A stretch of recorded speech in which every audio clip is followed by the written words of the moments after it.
또 이제 한 주간을 보내고 새로운 주간이 시작됩니다. 그 새로운 주가 시작되는 첫날 여러분과 함께 하나님의 말씀을 생각할 수 있게 된 것을 진심으로 참 행복하게 생각을 합니다.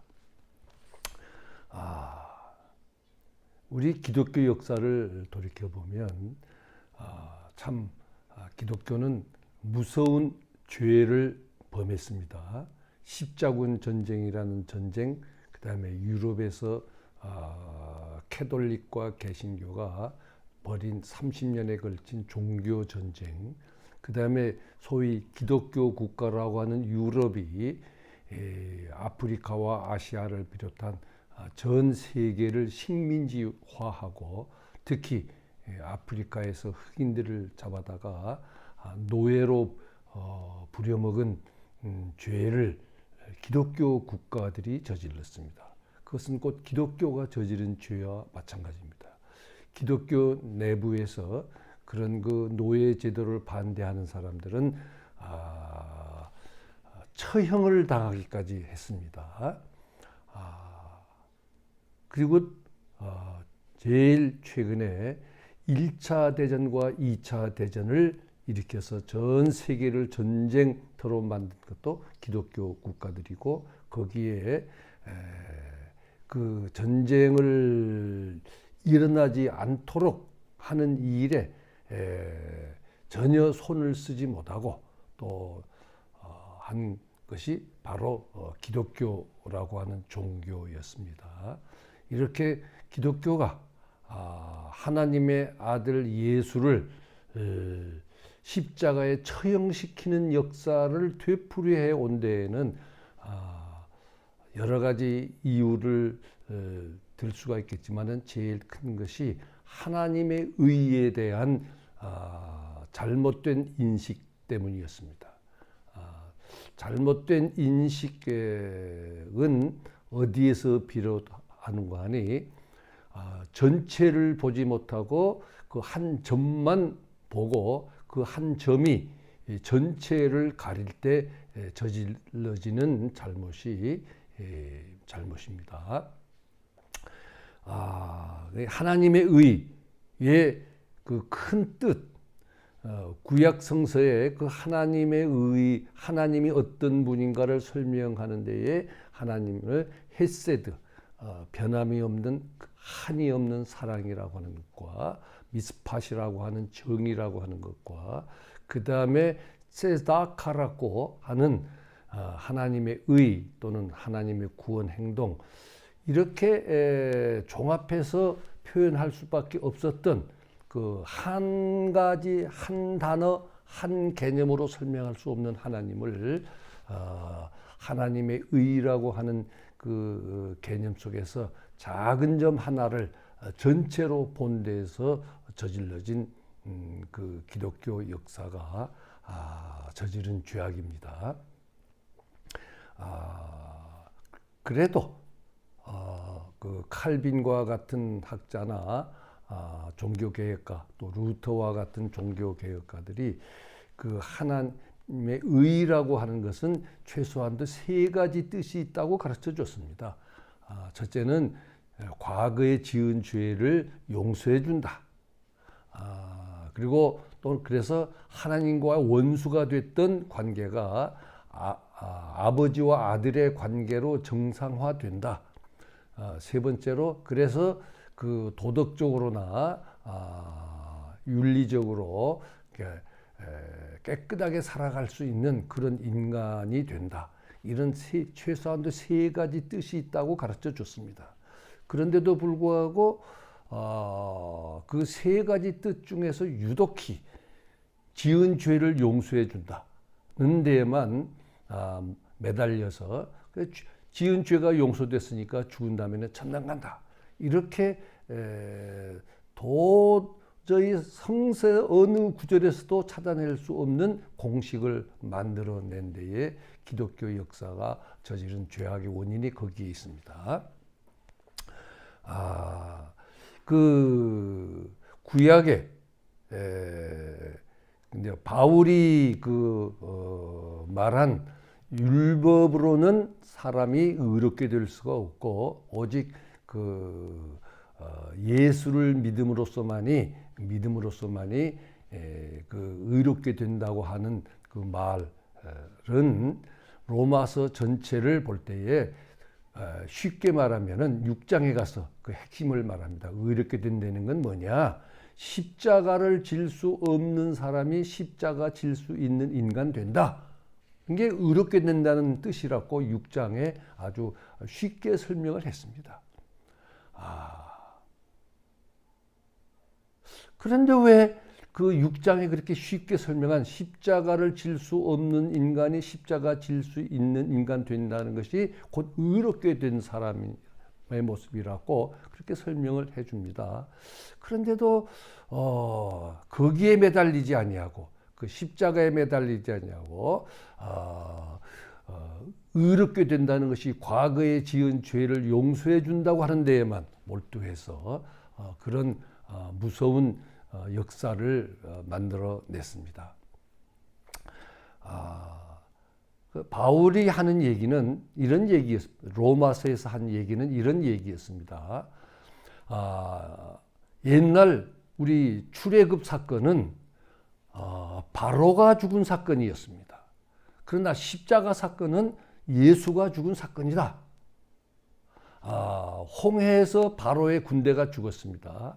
애굽을 떠나기 전날 그 애굽 사람들의 마다들이 다 죽었습니다.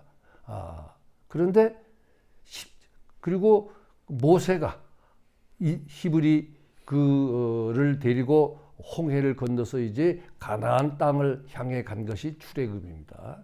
그런데 바울은 그 홍해에서 하나님의 구원 행동이 구원 사건이 나타난 것이 십자가에서 나타났다. 그리고 그 십자가에서는 바로가 죽은 것이 아니라 예수가 죽었다. 메시아가 죽었다. 그런 얘기입니다. 구원자가 죽었다. 모세라고 하는 구원자가 살기 위해서 바로가 죽은 것이 출애굽 사건이라면 십자가 사건은 구원자가 죽어서 바로를 살리는 일이었습니다.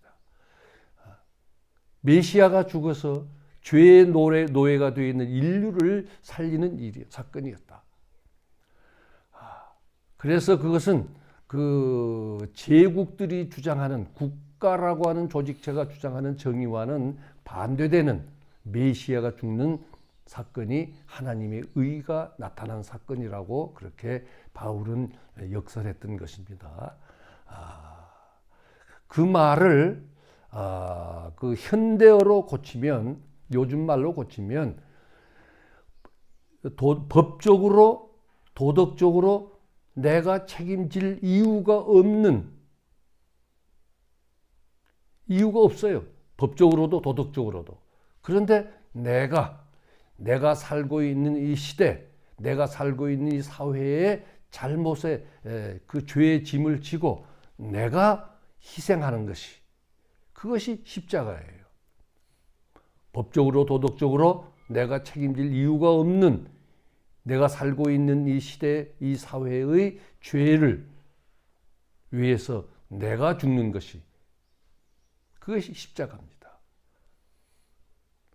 전정찬 교장 스님의 그 말을 빌리면 자기 희생이 없이는 이 역사는 발전하지 않는다. 우리 사회가 깨끗해지지 않는다. 자기 희생이 있을 때에만 비로소 우리가 살고 있는 사회가 더 아름다워지고 밝아지고 깨끗해진다. 그것이 십자가. 그래서 우리 바울이 로마서에서 얘기한 그 십자가를 질 수 없는 인간이 십자가를 질 수 있는 인간 됐다. 그리고 출애굽 사건에서는 그 애굽의 맏아들들이 바로가 제물이었는데 이제 우리가 기독 제물이다. 그래서 예수를 믿는다고 하는 것은 우리가 제물이 되는 사건이라고 그렇게 15장에서 얘기합니다. 자기의 사명은 이방인들에게 복음을 전하는 것이 자기의 사명인데 자기는 이방인들을 믿게 해서 제물이 되게 하는 것이 자기의 사명이다. 그렇게 아주 분명하게 이야기합니다. 바울의 표현을 빌리면 기독교인이 된다고 하는 것은 제물이 된다고 하는 의미입니다. 그것을 마태는 그 산상수훈에서 특히 산상수훈의 그 8복, 또 저는 10복, 10가지 복이라고 그렇게 보는데 하여튼 그 8복이라고 부르는 거기에서 십자가를 지는 인간의 모습, 마음가짐, 그의 그 꿈, 그의 열정 이런 것들을 그 팔복에서 이야기하고 있습니다. 그 하나님의 의를 사모하는 하나님의 그 정의가 제국의 정의가 아니고 가진 집단, 어떤 힘을 가진 집단이 말하는 정의가 아니고 하나님의 정의가 이 땅 위에 이루어지는 그 세상을 꿈꾸는 사람들의 모습을 그린 게 팔복이고, 그 중에 그 하나님의 정의가 이 땅 위에 이루어지기를 갈망하는 사람들은 정말로 행복한 사람이다. 그 사람들, 곧 제물이 되는 사람들. 이제 저 뒤에 나와요. 핍박을 받는, 결국 그런 사람들은 핍박받게 돼 있다. 사람들한테 조롱당하게 되어 있다. 터무니없는 말로 욕을 먹게 돼 있다.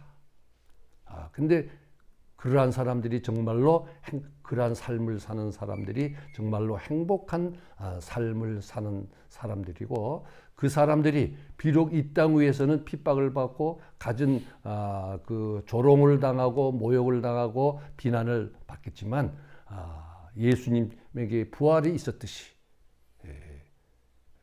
그들의 삶은 영원히 죽지 않고 우리가 후손에게 물려줄 이 세상을 보다 밝고 깨끗하고 아름답게 평화스럽게 만들어 준다.